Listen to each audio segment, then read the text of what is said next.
Сайн байцгаана уу? Ингээд бүгдээрээ Semicon mini series-ийнхаа 3 дугаар дугаараар эхлүүлж байна. За өнөөдөр бүгдээрээ chip яаж хийдэг талаар ярилцах байгаа. За эхлээд chip юу вэ гэдгээ дахиад нэг санджээ. Chip маань болохоор жижигхэн тооцоолох чадвартай тийм төхөөрөмж хэлж байгаа. Хвчлэн гар утас, компьютер бүх төрлийн электрон төхөөрөмжүүдэд ашигладаг тийм нэлээд чухал хэсэг нь гэсэн үг байна. За тэгээ chip маань бидний мэдэр бол энэ харагчантай нэг юм жижигхэн юм байдаг. Нарийнхаа нэмэгдэн гэхдээ дотроо аягүй олон давхаргатай байдаг. Ялангуяа сүүлийн үеийн чипд бол аягүй олон 50 100 гаруй давхаргатай байдаг байгаа. Тэгвэл энэ маань юу нь яаж хийгддэг юм бэ? За хамгийн энгийнээр бол эхлээд нэг элс байдаг. Силика санд гэдэг нэг элс байдаг. За энэ материалыг ашиглаад ингот буюу ингээд нэг юм одоо хувьсалт оруулаад ингээд ургуулад ийм нэг юм гараад авчиж байгаа. За тэгээд энэ нь болохоор дараа нь ингээд зүсэх боломжтой зүсээд нарийнхан болгоод силикон вейфер буюу ингээд нэг нарийнхан зүссэн хавтангууд гаргаад ирнэ. За тэгээд тэр хавтангуудаа ашиглаад тэрэн дээр нь хэрэгтэй боцуудаа нэмээд ашиглаад дээрэс нэг дүрсээ үүсгээд паттерн ингэж байгаа чипнийхаа үндсэн одоо загварыг гаргаад тэрнийгээ хийн. За тэр маань болохоор одоо шаралтч гэдэг юм да энэ дээр ингээд дүрсүүдээ хийгээд давхарлаад процессуудаа явагдана. За энэ маань нэлээд олон удаа явцсны дараа энэ нэг том бүрэнхий юм айгүй олон хуваа. За нэг бүрэнхийгээс одоо гэдэг 100 ширхэг ч юм уу хэдэн ширхэг ингээд чип гарч ирдэг гэсэн. За тэр нь болохоор die гэж нэрлэгдэг. Ерөөдөө үндсэн чипний хэсэг маань гэсэн. Энийгээ тэгээд хэрэгтэй төхөөрөмжтэй сурлуулад баглаад үндсэн бидний гарт одоо ирдэг нөгөө нэг ногоон юм чинь болно гэсэн. Тэгэхээр энгийнээр бол нэг юм 5 том дамжлагыг дамжаад байна. За энэ дотроо энэ сүүлийн хоёр маань дотроо бас нэлээд ихэр задардаг байгаа. За тэр нь юу юм бэ гэхлээр manufacturing process буюу эхлээд нөгөө нэг wafer гэдэг нэг юм байгаа зүсчиж байгаа slice хийгээд за тэрэн дээрээ ингээд материалаа нэмждэг deposition гэдэг дээр нь одоо тусгай материалуудаа нэмээд өгнө. За тэрэн дээрээсээ дахиад resist гэдэг дахиад нэг юм давхраг нэмж өгдөг. Энэ нь болохоор photoresist буюу нөгөө нэг гэрэл ингээд тусгангууд одоо гэдэг шарагддаг алга болдог усдаг ч юм уу тийм материал байгаа.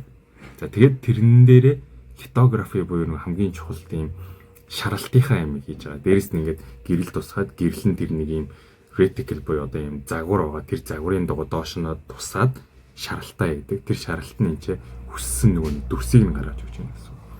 За тэгээ энэний дараа дахиад одоо тийм baking development гэдэг одоо юмаа ингээд бэхжүүлэх хэрэгтэй бол дээрээс нь дахиад юм цацгах ч юм уу те нэмэлт юмнуудаа хийгээд тэгээд энэ нэг олон дамжлагууд нь дамжаад буцаад ихний шатн дээр өрөөд ирнэ. Ялангуяа түрүүс нэг сүүлийн үеийн чипнүүд олон давхар леертэй олон давхар тийм дамжлага дамждаг учраас энийг ингээд давтаал явуулна гэсэн.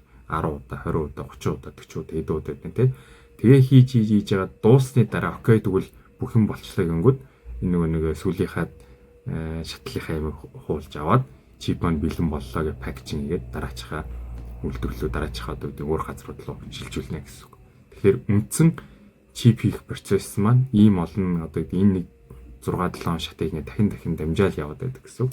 За энэ дундаа энэ нэг литографи нь хамгийн чухал хэсэг болчиход байгаа. Яагаад гэвэл дүрсээ яаж гаргах уу, хэр сайн гаргах уу, зөв гаргах уу гэдэг маань энээс маш их хамааралтай болцсон байдаг учраас. За тэгээд энэ маань аяга олон давтагддаг.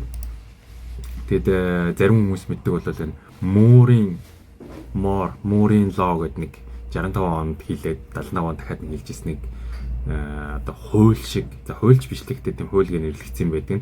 2 жил тутамд ойролцоогоор бидний одоо нэг юм нэг жижигхэн CPU бэ тэрний доторх ингээд транзисторын хэмжээ тэр нөгөө чипнийх нь хүчин чадал нь 2 жил тутамд 2 дахин ихснэ гэдэг нэг юм хэлсэн байгаа гэдэг. Тэр нь одоо сүүлийн хэдэн жилийн турш ингээд биелэлээ олоод гэдэг юм уу те ингээд ер нь бол байнга ихсэл яваад байгаа. Тэгээ хамгийн сүүлд бол одоо нөгөө ингээд жижигсэл чипээ хийх боломж маань улам бага болоод те жижигхэн хэлбэрийг гаргасаар байгаа. Сүүлдээ бүр айгүй хэцүү болцсон.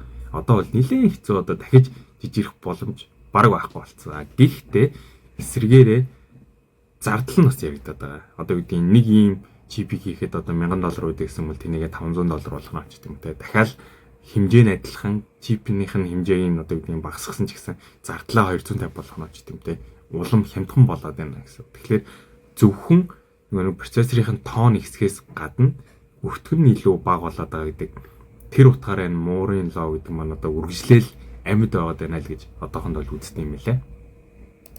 За тэгээд дараачих нь энэ литографи гэдэг шарах процесс нь яагаад чухал юм бэ гэхээр нөгөө нэг үйлдвэрүүд байдаг. Үндсэн чип гэдэг үйлдвэрүүд байгаа. TSMC, Samsung нэдрэгээд тэр үйлдвэрүүд маань төхөөрөмж байдаг. Төхөөрөмжөө хөдөлж авдаг. Нөгөө чипээ хийдэг үндсэн төхөөрөмж. Тэр нь энэ 3 компани хийж байгаа.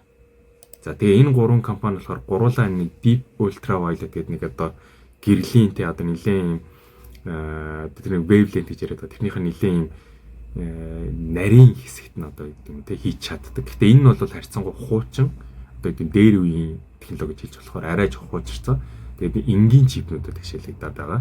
Сүүлийн үед яасан бэ гэхээр Extreme Ultraviolet гэдэг EUV гэдэг бүр нарийн хийдэг болсон. Хамгийн сүүлийн үеийн хамгийн нарийн хамгийн жижигнэр одоо үеийн хэмжилттэй ээж шаралтай хийж чадж байгаа төхөөрөмжүүд нь энэ байгаа. Гэтэ энэ болохоор одоогийн байдлаар энэ ганцхан компани л хийгээд байгаа гэсэн. Нөгөө хэд нь одоохондоо энэ төхөөрөмжийг хийж чадаагүй байгаа гэсэн. Тэгээ өөрсдөө ч гэсэн энэ төхөөрөмжөө бараг 20 жил хөгжүүлж байгаад бэлэн болгоо гаргасан. Тэгэхээр одоохондоо бол тийм магадгүй дараагийн 5-10 жилдээ бол зөвхөн энэ компани л хийж явах юм шиг байлаа.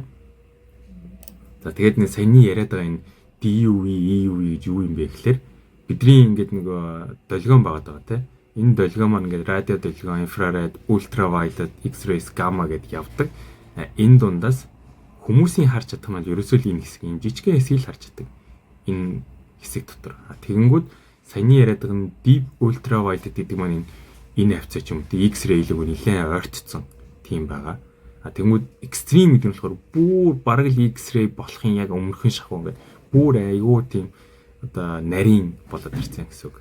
Тэгээд ийм учраас энэ угаасаа хэцүү одоогийн байдлаар ганцхан компани энийг одоо хийж чадсан байна гэсэн үг. Тэгээд цаашаа энэ X-ray энэ л орох юм уу би мэдэхгүй одоо боломжтой бол орох гэж хичээд юм болоо яа гэм бол. За тэгээд өнөөдрийн дугаар маань ингээд товчхоноор дахиад хэлэхэд чип маань бол угаасаа чухалтай бүх юмд ашигладаг болсон.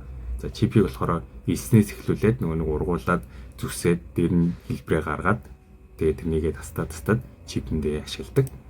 За тэгээд энэ чипийг хийх процессийн паттернинг буюу тэр дүрсийг нь гаргаж байгаа, шарж байгаа тэр алхам нь маш чухал. За тэгээд тэрнийг нь болохоор одоогийн байдлаар тань 2-3 хон компани хийж ин хамнаас өөр нэг жижиг компаниуд бол байж магадгүй хамгийн том нь одоо энэ 3 тэр дундаа ASML нь болохоор хамгийн одоо lag most advanced хамгийн тэр нарийныг нь ганцаархнаа хийж байгаа гэсэн одоохондоо.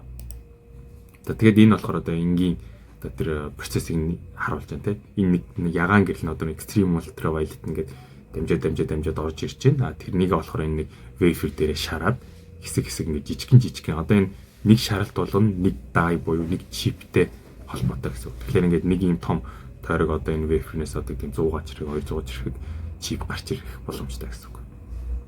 За ингээд өнөөдрийн дугаар манд дуусч байна. Ингээд дараагийн дугаараар хэдүүлээ ASML гэдэг компанийн талаар илүү жоохон ямар бүтээгдэхүүн гараад юу хийдэг талаар нэлээд жоохон дэлгэрэнгүй ярилцсана. Баярлалаа.